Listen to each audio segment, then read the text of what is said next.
देश के अंदर दो शक्तिशाली पद है, एक है उपराष्ट्रपति का पद और दूसरा है चुनाव आयुक्त के आयुक्त का पद।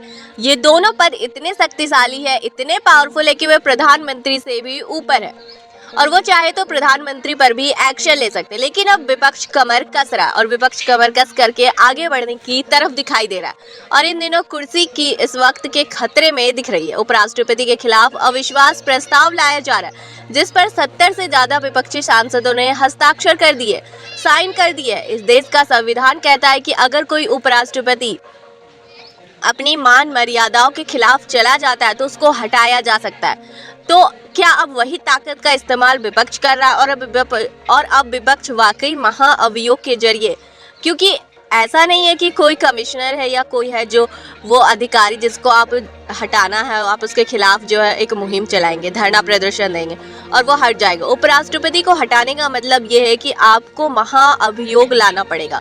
उसके लिए अविश्वास प्रस्ताव पहले राज्यसभा के अंदर आएगा, राज्यसभा में पास होगा, तब जाकर के जगदीप धनखड़ को हटाया जाएगा। लेकिन विपक्ष ने इसमें जो पहली शर्त है उसको पार कर लिया। पहली शर्त को विपक्ष पार करके आगे बढ़ चुका है और अब कहा जा रहा है कि विपक्ष को और हिम्मत दिखानी चाहिए और विपक्ष को चुनाव आयुक्त राजीव कुमार के खिलाफ भी इसी तरीके से महाअभियोग चला करके उनके लिए भी ऐसे ही करना पड़ेगा।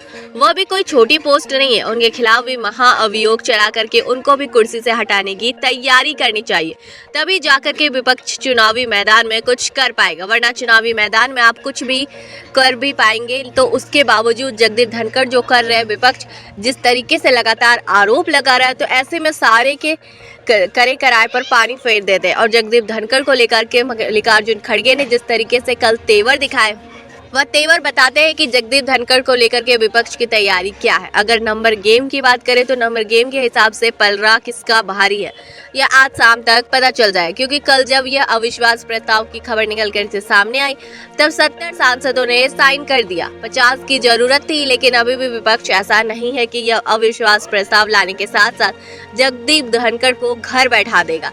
इसके लिए आपको सबसे पहले राज्यसभा के अंदर अविश्वास प्रस्ताव को वाकई पास करवाना पड़ेगा और इसके साथ साथ जो है आपको फिर लोकसभा में भी पास करवाना पड़ेगा। तो आसान नहीं है रास्ता विपक्ष के लिए, लेकिन एक कहावत कही जाती है ना कि मैंने आपको हटाया नहीं, मैं आपको हटा नहीं पाया, लेकिन आपको यह जरूर दिखा दिया हम क्या कर सकते हैं। मतलब एक तरीके से देश के उपराष्ट्रपति के ऊपर जो आज इस पद पर विराजमान है, उनके इतिहास में यह जरूर लिखा जाएगा कि उस वक्त के विपक्ष ने आरोप लगाया कि जगदीप धनखड़ एक पार्टी के प्रवक्ता के तौर पर काम कर रहे हैं और मजबूरी में विपक्ष को उनके खिलाफ अविश्वास प्रस्ताव लाना पड़ा।